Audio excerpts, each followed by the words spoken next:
झारखंड के धनबाद के धनसार स्थित मनईटार की रहने वाली 22 वर्षीय युवती निशा कुमारी का शव सोमवार को बैंक मोड़ के श्री राम प्लाजा मार्केट स्थित टाटा म्यूचुअल फंड कंपनी के ऑफिस में मिला था। उसके शरीर पे चाकू से वार के कई निशाने थे। हेलो दोस्तों, मैं गोविंद आप लोगों को अपने यूट्यूब चैनल में स्वागत करता हूं। एक और नई घटना की स्टोरी आप लोगों के बीच लाया हूं, तो चलो शुरू करते हैं। किसी भी प्रेम प्रसंग के मूल में प्यार होता है। यदि प्यार नहीं है तो उसे आकर्षण या कई बार हवस की आग समझा जाता है। ऐसे संबंधों का अंजाम अक्सर खौफनाक हो सकता है। ऐसे ही एक घटना झारखंड के कोयलाचल में स्थित धनबाद में सामने आई है। यहाँ के शहर के श्री राम प्लाजा में चल रहे टाटा म्यूचुअल फंड के ऑफिसर में मैनेजर का काम करने वाला शख्स को सहकर्मी से प्यार हो गया और लड़की भी उससे प्यार करने लग जाती है। जबकि मैनेजर का उम्र 24 साल है और उसकी प्रेमिका का महज 22 साल की थी। जबकि मैनेजर पहले से शादीशुदा था, इसलिए वो दोनों ऑफिस के बहाना बनाकर दोनों आपस में मिलते रहते थे। इसके बाद टाटा म्यूचुअल फंड के मैनेजर और उसकी प्रेमिका निशा कुमारी यानी कंप्यूटर ऑपरेटर का प्रेम का संबंध कई वर्षों तक चला। इसके बाद लड़की के घर वालों ने निशा की शादी किसी दूसरे शहर में तय कर दी। जब शादी तय हो गया तो निशा अपने ऑफिस आना जाना बंद कर देती है। उधर टाटा म्यूचुअल फंड के मैनेजर को कुछ समझ में नहीं आ रहा था कि आखिर अचानक निशा ऑफिस क्यों नहीं आ रही है। इसीलिए मैनेजर काफी ज्यादा परेशान रहने लगा। जबकि निशा ने अपने प्रेमी से यह नहीं बताया था कि उसका शादी उसके परिजनों ने तय कर दी है और मैनेजर चाहता था कि वो उससे शादी कर ले और निशा भी चाहती थी कि वो अपने प्रेमी से शादी कर ले। लेकिन उधर घर वालों के दबाव के चलते वो कुछ नहीं बोलती और शादी करने के लिए तैयार हो जाती है। जब इस बात को पता चलता है मैनेजर को तो वो काफी ज्यादा डिप्रेशन में चला जाता है और यहाँ तक निशा को काफी ज्यादा बुरा भला भी बोल देता है। इसलिए इन दोनों के बीच काफी ज्यादा झगड़ा भी हो जाता है। लेकिन फिर भी मैनेजर यानी नीरज आनंद प्रेमिका को कॉल करके बोलता है, चलो हम दोनों शादी कर लेते हैं, कोर्ट मैरिज।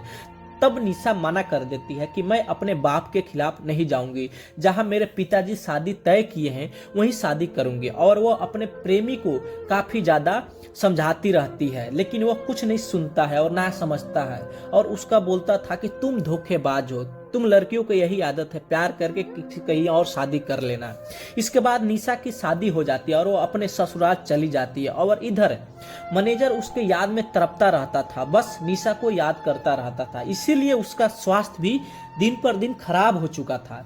इसी बीच निशा उसको कॉल करती है और वो अपने प्रेमी को समझाती है और बोलती है कि जब वो मायके आएगी तो उससे जरूर मिलेगी, लेकिन कब आना है उसने उसको नहीं बताया। उधर टाटा म्यूचुअल फंड के मैनेजर यानी नीरज आनंद उसके दिमाग में कुछ अलग ही चल रहा था, लेकिन निशा से वो कुछ ज्यादा बात नहीं करता, बस उसको आने का इंतजार करता है। वह फिर निशा की किसी सहेली की शादी तय होता है और वह उसकी सहेली निशा को कॉल करके बोलती है कि मेरे शादी में आपको जरूर आना है और निशा भी आने के लिए हाँ भर देती है और वो अपने पति से बोलकर वो अपने मायके चली जाती है।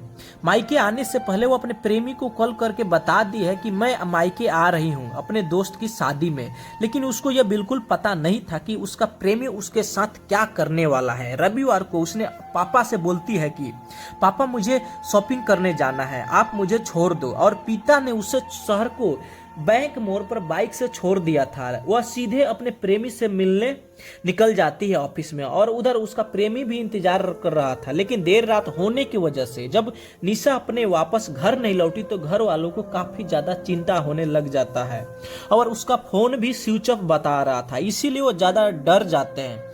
लेकिन काफी ज्यादा लेट हो जाने से वो घर से निकलते हैं निशा को खोजने के लिए, लेकिन निशा कहीं भी कुछ आता पता नहीं चला तो उसके घर वालों को और ज्यादा चिंता सताने लग जाती है। उन लोगों में बैंक मोड़ थाने में उसकी गुमशुदगी की शिकायत दर्ज कराई। अगले दिन ही कुछ ऐसा खबर मिलता है कि उसके घर वालों को पहले तो विश्वास भी नहीं हो रहा था, लेकिन जब सच्चाई सामने आती है तो सबके होश हवास उड़ जाते हैं। यानी टाटा म्यूचुअल फंड के ऑफिस में निशा का शव मिल गया।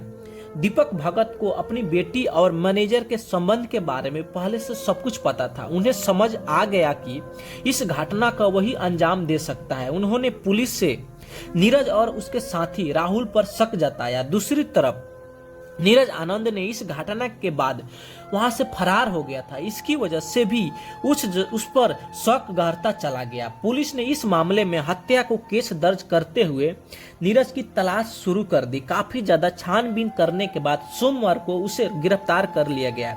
पहले तो उसने बोला कि मैं निशा का अच्छा दोस्त हूँ और वह मेरे यहाँ काम करती थी, इससे ज्यादा उसके बारे में मैं नहीं जानता हूँ। पहले तो उसने सोचा कि पुलिस को गुमराह कर दूं, लेकिन जब पुलिस अपने तरीका से पूछताछ शुरू की तो सब कुछ कबूल कर लिया। उसके बाद डीएसपी ने law and order Arvind Kumar बिन्हा ने कहा कि धनसार थाना क्षेत्र के मनईटाई के निवासी 22 वर्षीय निशा कुमारी की हत्या म्यूचुअल फंड के ब्रांच मैनेजर जब 44 वर्षीय नीरज आनंद ने ही किया था। हत्या का कारण दोनों के बीच प्रेम चलन था। निशा की शादी के बाद दोनों के बीच विवाद बहुत ज्यादा बढ़ गया था। मायके आई निशा को मिलने के लिए नीरज आनंद ने अपने ऑफिस में बुलाया था।